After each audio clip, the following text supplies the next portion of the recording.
సోమిరెడ్డి లాంటి అవినీతి పరుడిని ప్రశ్నిస్తే, మీరు నన్ను ప్రశ్నిస్తే మీ మీద దొంగ కేసులు పెడతాం అంటే ఈ కూటమి ప్రభుత్వం ఏ విధంగా పనిచేస్తుంది ప్రజలకు సంబంధించి?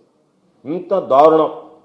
దీనికి ఈరోజు మనం చూస్తే నేను మరలా చెప్తున్నా, ఒకవేళ ఈరోజు చేయకపోవచ్చు, అడిగితే అసలు ఎంత విచిత్రం అంటే ఈ కేసు వేదాయపాలెం పోలీస్ స్టేషన్లో కట్టారు నా మీద ఈ కేసు.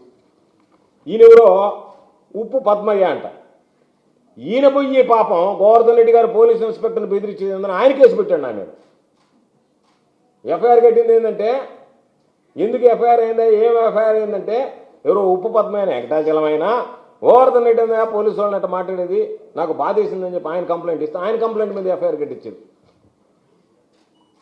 అంటే ఎట్టుందంటే మీరు మాట్లాడతారా ఎఫ్ఐఆర్ వేసేస్తాం.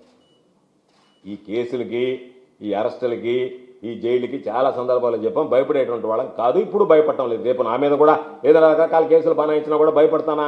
భయపడను. కాకపోతే నేను చెప్పేది ఏంటంటే, సోమిరెడ్డి లాంటి వాడి మీదనే ఇటువంటి దొంగ కేసు పెట్టినా కూడా దిక్కులేదు కదా, మీరు నేర్పించిందే కదా. ఎక్కడన్నా వ్యవస్థలో ఇంత దారుణంగా పోలీసులు వ్యవహరించినటువంటి సందర్భం ఎప్పుడన్నా చూసామా? ఇది నెల్లూరు జిల్లాలో పోలీసు వ్యవస్థకే మాయన మచ్చ లాంటిది కాదా? దీనికి ఎస్పీ గారు ఏమి సమాధానం చెప్తాడు, డిఎస్పీ ఏమి సమాధానం చెప్తాడు? సరే, ఆ సీఐని గురించి వదిలేసామన్నాం, ఎందుకంటే సీఐని గురించి నేను ఏదైతే చెప్పానో దానికి కట్టుబడున్నా. ఎవరికి అధికారం శాశ్వతం కాదు. ఈ అధికారం అనేటువంటిది ఇప్పుడు జగన్మోహన్ రెడ్డి గారికి 151 సీటు వచ్చినప్పుడు అందరూ అనుకున్నారు ఇంకేముంది అయిపోయింది మిగతా వాళ్ళందరూ అనుకున్నారు. అటువంటిది 164 సీట్లు రోజు తెలుగుదేశం పార్టీకి వచ్చి. కాబట్టి అధికారం అనేది ఎవరికి శాశ్వతం కాదు. వీళ్ళు పదవి కోల్పోయేటువంటి ప్రమాదం. ఎవరెవరు పోతారు దీంట్లో? పాపం సిఐ సరే అతను తప్పు చేశాడు పోతాడు, ఆర్ఐ రాకుండానే సంతకం పెట్టాడు పోతాడు. ఎంత దారుణంగా పోలీసు వ్యవహరిస్తుంది, ఎంత దారుణంగా ఎన్ని సర్టిఫికేట్ కాపీస్ తెప్పించాను నేను కోర్టు నుంచి. కోర్టు ఇచ్చినటువంటి సర్టిఫికేట్ కాపీస్ ఒరిజినల్స్ నా దగ్గర ఉండేది. ఇవన్నీ ఈ stamp paper court certificate copy, ఇది స్టాంప్ పేపరు వెనక కోర్టు సర్టిఫై చేసినటువంటిది, అంటే కోర్టులో మాకు ప్రొడ్యూస్ చేశారని సర్టిఫై చేసినటువంటి కాపీలు ఇవన్నీ మొత్తం.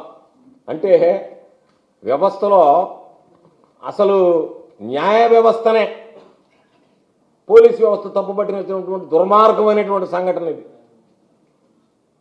పోలీసు వ్యవస్థ న్యాయ వ్యవస్థకు తోడుగా ఎవరైనా తప్పు చేసినటువంటి వాళ్ళని శిక్షించాల్సి వస్తే న్యాయ వ్యవస్థని పోలీసు వ్యవస్థ ఈరోజు తప్పుదారి పట్టించి ఒక అమాయకుడైనటువంటి వాడిని జైలు పాలు చేసినటువంటి అతి జుగుప్సాకరమైనటువంటి హేయమైనటువంటి సంఘటన ఇది.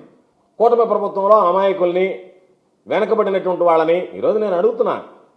ఎస్, సోమిరెడ్డి చేసినటువంటి అవినీతిని, చంద్రమోహన్ రెడ్డి చేసిన అవినీతిని ప్రశ్నించాడు శేషయ్య, గట్టిగా మాట్లాడాడు, ఎదుర్కొన్నాడు. అందుకని నువ్వు తీసుకొచ్చుకునేటప్పుడే పేర్లు, ఒకటో పేరు వెంకట శేషయ్య, రెండో పేరు ఇంకొక శేషయ్య, వీళ్ళని నువ్వు అరెస్ట్ చేస్తానంటే రా, లేకపోతే నువ్వు రాబాకి స్టేషన్కి.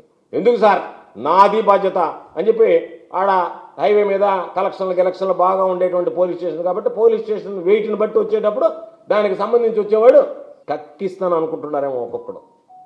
ఈరోజు అనుకోవచ్చు అందరూ, నేను చెప్తున్నాను రాసి పెట్టుకోండి, కక్కిస్తా ఒక్కొక్కటి చేత అనుకుంటున్నాడేమో. ఈరోజు ఏదన్నా అనుకుంటున్నారేమో మీరందరూ మేము చాలా సంతోషంగా ఉన్నాం అనుకుంటున్నారు. ఎంత ఉప్పు తింటారో అన్ని నీళ్లు తాగాల్సిన పరిస్థితి ఏర్పడుతుంది. మీకు గుర్తుపెట్టుకోండి, మీలాంటి వాళ్ళకి భయపడను, ఇటువంటి ఎఫ్ఐఆర్లకు భయపడే పనే లేదు. 100 ఎఫ్ఐఆర్లు కట్టుకున్న భయం లేదు. నన్ను 2024 అప్పుడు 2029 అప్పటికి జైల్లో ఉండి పోటీ చేయించే పరిస్థితి వచ్చినా నేను భయపడను, జైల్లో ఉండి పోటీ చేస్తాను. అంతే తప్ప ఈ కేసులకి అరెస్టులకి భయపడేటువంటి వాళ్ళు కాదు. మిమ్మల్ని ప్రశ్నించినంత మాత్రానే నెల్లూరు జిల్లా పోలీసు ఎంత దారుణంగా వ్యవహరిస్తుంది, ఎంత దారుణంగా శేషయ్య విషయంలో వ్యవహరించింది అనేది ఈ సమాజానికి మొత్తం తెలియాలి. ఈ సమాజం మీద పోలీసు వ్యవస్థ పట్ల ఉన్నటువంటి నమ్మకం, విశ్వాసం, గౌరవం పోయేటువంటి పరిస్థితి.